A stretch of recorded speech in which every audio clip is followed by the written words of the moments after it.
Hello, YouTube subscribers. Today or tonight, whenever you're watching this, I am doing another Disney movie review on Descendants 2.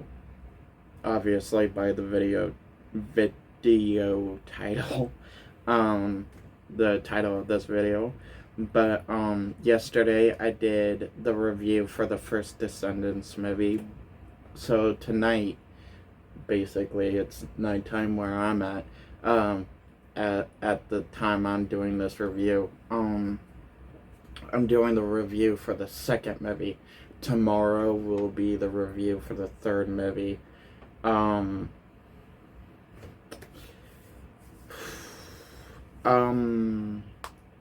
Geez, how to start this one? Um, Basically, okay, I'm gonna start this way. Basically, after the first movie, they ended it. They basically ended the first one and the second one at the end of saying, "Do you think this is the end of the story? Did you?" Instead of saying the end at the end of the first movie. Sorry. Instead of at the end of the first movie saying the end, the director decided it would be just in case if Disney wanted to do the sequel by the reviews and the money making it would get, by just giving it a chance by leaving it open, leaving the first movie open instead of saying the end, because which I like. That's what another thing I liked about the first movie is that basically instead of saying the end and then Disney turn around and get a bunch of money by it and a bunch of views and reviews about the first movie, and then turn around wanting to do a sequel and kind of hypocrites the end of the first movie. So the director decided to leave it open by saying, you didn't think this was the end of the story, did you? So that's the same thing he did with the end of this movie, which it was written and directed by the same director. The same person, written and directed by the same person, I meant to say. Which, so at the end of the second one, he basically had the latest leader of the VKs, to say the line this time, because at the end of the first movie, he had the daughter of Maleficent, Mel, say the line. So at the end of this one, he had the leader of the new VKs say the line, "You didn't think this was the end of the story, did you?" Because since Disney knew the first movie was such of a hit by kids and Disney fans, that basically Disney know they would be able to do a third, maybe a fourth, but they knew automatically they were gonna do a third. So, which it didn't even take time for them to announce a third. Which I wasn't complaining, and I'm still not complaining, because I was happy when I heard that there was going to be a third. But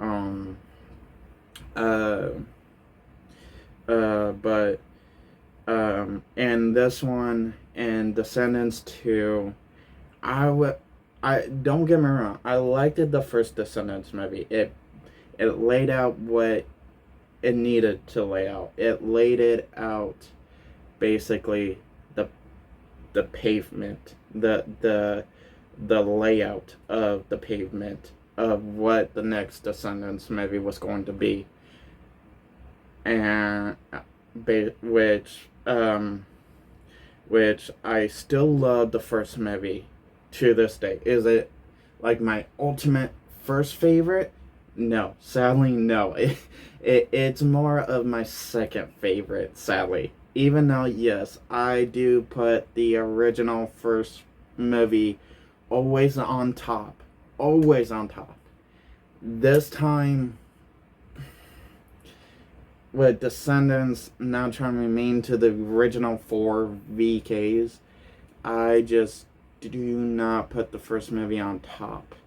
I just put it around the second or third favorite on my list because I'm more of a pirate person, and once I found out who was the next VKs that was going to get introduced to the second movie, because once I heard that there was going to be a second Descendants, I was one of the few that was searching like hell out of every Disney fan that was trying to figure out who would be the next group of VKs that would be introduced in Descendants 3. I mean, in Descendants 2. Which I went down the list and discussed it with my sister, and she helped me out on that because I wanted to know her opinions, who she would have liked to see. And we basically got a good handful. I mean, not the we got a good handful of what the VKs that we met in Descendants 2, especially our main three. We didn't get four, we got three. Our main VKs that we got was three, not four this time, which was fine. And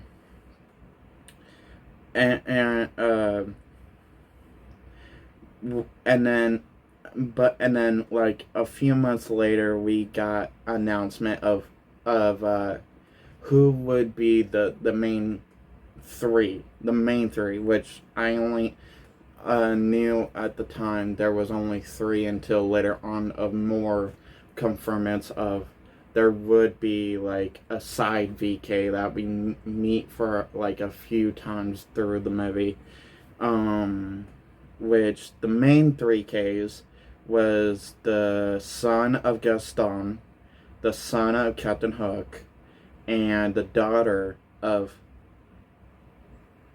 Ursula, which Gaston's son is named Gil, which when I did research on Gil, which at the time when Descendants 2 was getting worked on, Disney was releasing a bit of a backstory for each original 4VK. Mel, Evie, Jay, Carlos, while introducing new origins for the new 3VKs. Gaston's son, Gil, which Gaston didn't really like Gil very much. Gil was more the black sheep of the family of Gaston's son out of the three Gaston sons that Gaston also had. Captain Hook's son, Harry Hook. Harry Hook basically he's a brother of two sisters. Basically him and his two sisters were born triplets, and that basically he always looked up to his dad. He always wanted to be his dad, he was always desired to have his hand cut off. He was and have the hook attached to his forearm just like his dad, and he always carried around his dad's hook to represent that he's proud to be Captain Hook's son. And then you got Ursula's daughter, Uma, which Uma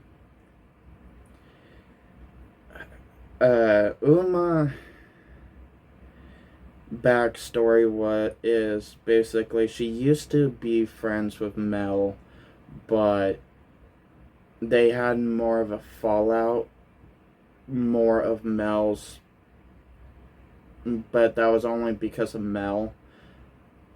Mel basically played a trick on Uma and basically after that trick happened, Mel was even more mean, pour rotten fish onto Uma, because at the time, as it was explained in the first movie, Mel could not swim. She did not know how to swim, so the whole joke was she was drowning. So Uma went in the water to save her, and basically that wasn't true. And Mel poured a bucket of raw fish on her and called her Shrimpy, which created their fallout of becoming from friends to enemies. Also, and then Uma was gonna be friends with her again, allowing to let everything go, but once Mel got her new gang together, Evie, Carlos, and Jay, Mel told her that she wasn't worthy enough to join her new gang, so Uma created her own. Harry, Hook, and Gil, Gaston's son. So, and then that's the new VKs. Now, throughout this movie, we also do get, like I said earlier, we got to introduce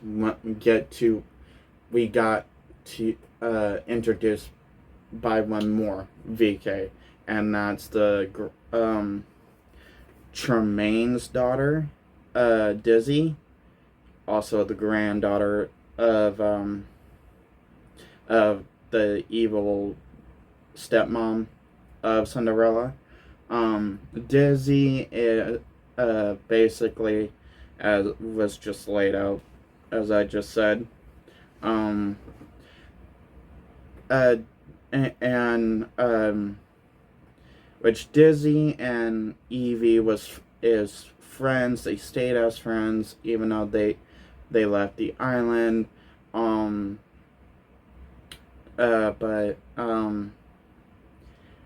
and before Evie left the island, her and Dizzy was always imagining what would it be like to be over at Ordon. Basically, the whole premise of Descendants 2 on the side of that is basically Mel trying to figure out, okay, yeah, she doesn't want to be like her mom, but she still looks up to her mom. She doesn't want to be completely evil, but she missed out life. And can she handle being a princess? Can she handle the royalty life? While Ben is also trying to figure his basically new job, the king's job of being royalty himself. And while all that's going on, Mel is basically going through a monthly by month reaction of stress of trying to fit in, trying to be what the royal cult, might as well be a cult because government's a cult. The royalty government board needs her to be, basically what everybody in Ordon needs her to be, and except Ben, when she actually finds out that Ben actually loved her, who she was. But throughout the movie you see through her eyes, but kind of not as much through Ben's eyes, but more through Mel, that basically you're questioning, does Ben actually like her as who she is, even though there is some glimpses in the movie that you can get that feeling he actually does, because throughout the movie that fairy godmother's daughter is doing like this glass artistic of a shrine thing of Mel and Ben, and basically it's actually, and in the shrine it's actually who Mel actually is a VK, but also a princess, the best of both worlds, the Isle of the Lost and Oradon. So, but you don't, you kind of get glimpses of that until the very end, and then that's when it fully comes together. Of you actually fully realize that basically he actually does see her, not just from one direction, he sees her from both directions, and it actually truly loves her. But while Mel is going through that roller coaster of hell of trying to fit in, trying to please everyone, and also trying to please herself, she goes back to the Isle of the Lost. But, and, when she goes back, that's when, which she leaves a note for Evie and for everybody, which that once Evie let Ben know that she went back to the Isle, Ben wanted to go get her, which that's exactly what they do. They disguise him as a VK in his own colors, and Oradon / Beauty and the Beast colors.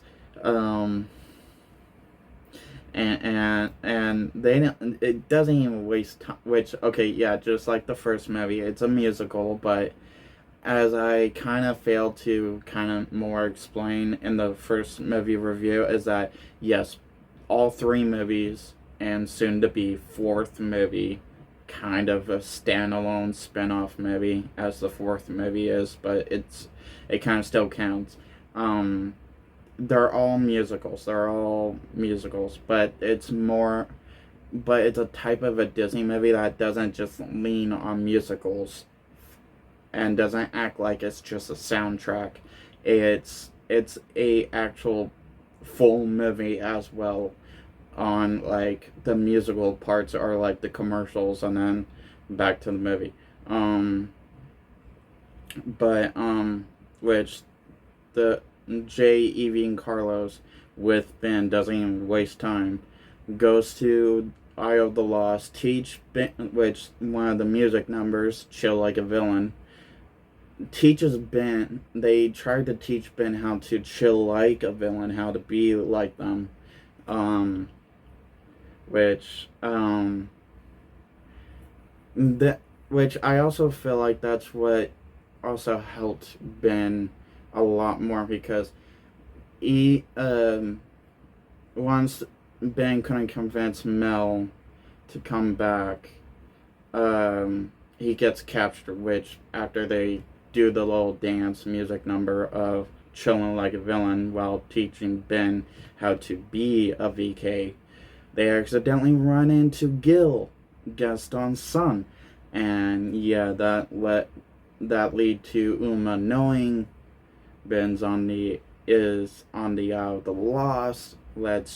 If he runs off, let's try to catch him by himself, which that's exactly what they do, because Ben needed to cool off after he talked to Mel, and Harry Hook allowed the other VKs to know, hey, yeah, we got Ben, and Uma wants to talk to Mel alone. Yeah, which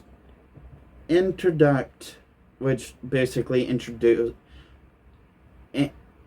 not just the first introduction, but after we see the new main three VKs and Uma's hate, as we see for the first time, Uma's hate towards Mel. We see it between both of them when Mel goes to talk to Uma, and we see how much they actually throw their rage at each other, and it's actually interesting. While it's like, it's interesting because it's like seeing, like, it's like, okay, if you see two teenager girls fight, over a boy or something, then yeah, it's basically like that. But the way they do it in this, to me, is a little bit more exciting because it's not like everyday type thing. Um, but uh, uh, well, it kind of is. But other than that, on the side of that, basically, who's the villain of the movie? It's the new VKs that we get introduced into this movie. Uma, Harry Hook, and Gil. Basically, Uma is mad that basically Ben didn't come back and she gets the opportunity to go to Ordon. That she's mad that basically Mel is living the princess life and once again feels abandoned by Mel. And even though it was even though after she tried to rekindle things the first time and failed by Mel not even caring, Uma still carries that hate and just wants to. She she doesn't want to be looked as a villain. She wants to be freed and to feel important and not feel like a like abandoned piece of garbage that just doesn't that people don't care if they throw away. And basically, as it laid out through the kind of pieces of the first movie and fully through this one, that basically every kid at the Isle of the Lost feels abandoned by their parent, mostly by their parent. Basically just feels like they don't even matter because of Ordon, and that basically Belle and Beast and everyone over Ordon is basically ignoring the kids at the Isle, even though they didn't do nothing and they shouldn't be punished for what their parents did. And that's exactly what drove Uma's hate, is that basically Ordon is not even caring. Ben totally forgot about the other kids. Just like how Belle and Beast is turning the other cheek. The hatred towards Mel, so it's like it feeds her anger. It kept feeding her. And that's what basically made her move once she found out Ben was on the Isle. Through the time, after Ben gets captured and Uma and Ben has a talk with each other, that's when Ben more realizes and remembers what he actually wanted to do. What was his main purpose from the first movie that he wanted to change as king. And that was basically to fix what felt broken between Isle and Ordon. Is that basically that basically the kids don't deserve to be punished for the parents' deed, and that they deserve to at least given a chance to be free to prove themselves as their own person. And that's what Uma basically reminded him. That's what basically that's what basically hit him in reality, is that basically, I can't believe I've forgotten. I can't believe I didn't think about what the other kids would feel by just choosing the kids that I chosen the first time. And just this and that, the positive and the negative. And also, the other story plot is basically where kind of small story plot is that basically, um, just hinted in the beginning, but quickly proven a little closer to the end, that basically Ordon should not ignore and recopy the past, basically, which exactly what's happening. Which, if anyone saw Mulan, they would actually know this is actually what Ordon was repeating. Is basically through this movie, which is obvious that basically the gym teacher was teaching the kids how to sword fight, how to fence, um, as one of the gym teaching moments, which obviously because of pirates, of course, convenient. But anyway, not Maleficent. Mulan's daughter steps in and randomly hiding her identity until the practice was over, and and Jay was thinking about it because Ben left to do all that king stuff.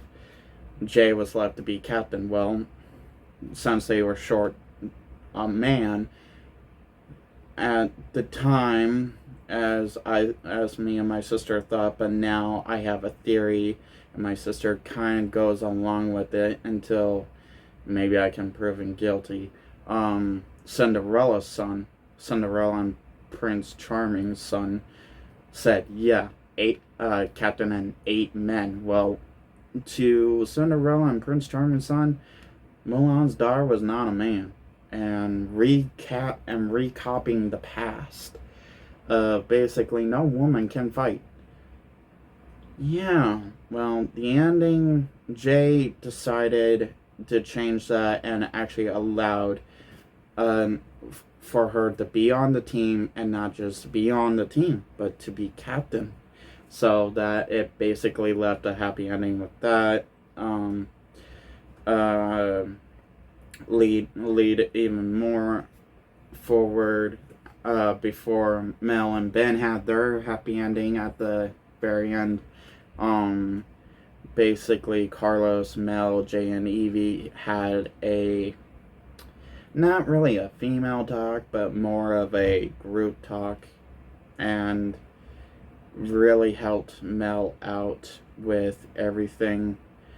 That basically, yes, they can't ignore that basically they are the children of the villains, and that yes, they will always be the children of the Isle, and no matter how much they ignore it, they can't get away from it. They can't ignore it because it will just grow even bigger and stronger. And it's a part of them. They allow that to be a part of them for a long time because that's what they had to do to survive on the Isle. So, which helped Mel out, and at the end of that talk, Jay told Mel if Ben can't really see her as who she is, which at the end, obviously, as I said in the beginning, obviously he did. Obviously he has. But and Jay just let her know, because before we got to that point, we just saw it even more through her eyes, that if Ben actually did. That Jay basically let her know that if Ben isn't smart enough to see who she is and love her for who she is, then he doesn't deserve her. And if she can't even stand to stay for one more night, he will drive her back to the Isle.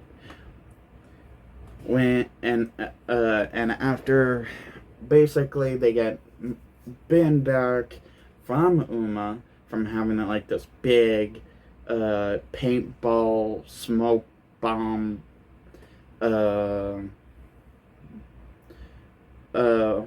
pirate fight, with smoke bombs and sword fighting,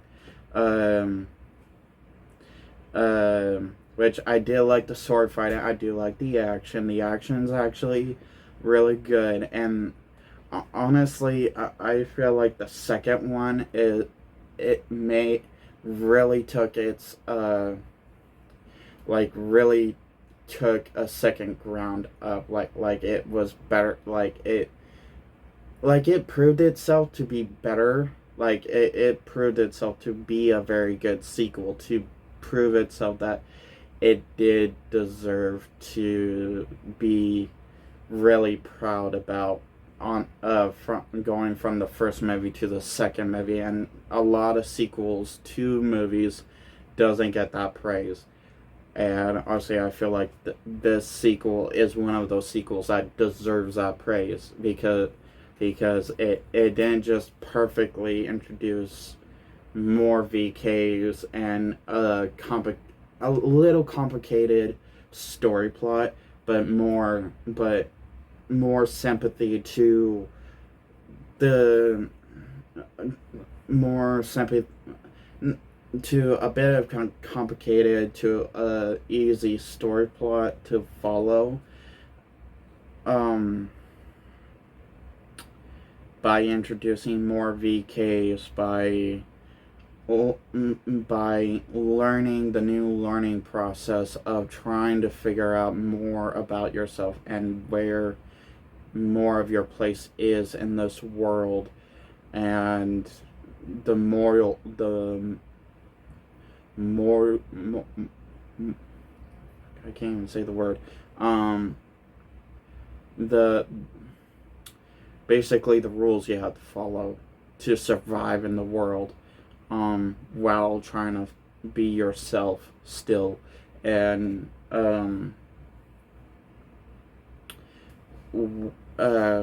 while remembering, yes, there are other kids out there that's just like the four kids you originally bring in the first time that still need your help. So overall, the story plot, the action, it has the same CGI from the first movie, which, hey, like I said, is fine. Because it was a straight to TV movie. It wasn't straight to movie theater, which if it was supposed to go to movie theater, then I would give it a little bit more harsh. But since it was straight to TV, it gets a break. So just like the first movie, it was a straight to TV movie, and that deserves a break. Basically, 1 through 4 is made straight to TV movie, and basically the CGI for 1 through 4 deserves a break, because they were not made to go straight to theater. But anyway, story plot, action, CGI is all pretty good. The feeling was there. The whole casting was there. It was a good cast, by the original 4 VKs and basically the whole original cast from the first movie returning for this one, and the new cast to play the new VKs to come in and throw all their best, which was very good, and blending in with the original VKs and good kids.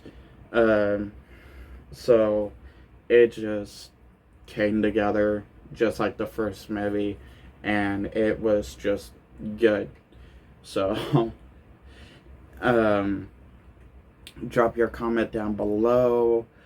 What was your favorite Disney movie from basically any classic Disney movie to now these days? I will count anything from now these days to the very classic Disney movie. My favorite classic Disney movie, honestly, I have to say Peter Pan. I'm a guilty pleasure to Peter Pan because I am a Captain Hook fan. I am a pirate fan, straightforward. I also like Pirates of the Caribbean. So and that's basically a classic, to me at least. Don't know about other people. So just anything Disney, anything about Descendants, just drop it in the comments down below of your favorite Disney movie from classic to now, favorite Disney character from classic to now. Your I think Disney done comic books too, so I want to also throw that in. Anything Disney related from classic to now, just throw in the comments down below. Hit that like button if you liked this video. Hit that dislike button if you didn't like this video. Please, if you're a newcomer, dropping by randomly by one of my videos, please hit that subscribe button, because I welcome all old and new subscribers with open arms. If you're a original old subscriber, welcome back. I am very pleased, and I am very humbled that you guys keep coming back for every single of my videos. I appreciate it. Have a nice night. Have a nice day whenever you're watching this. Peace.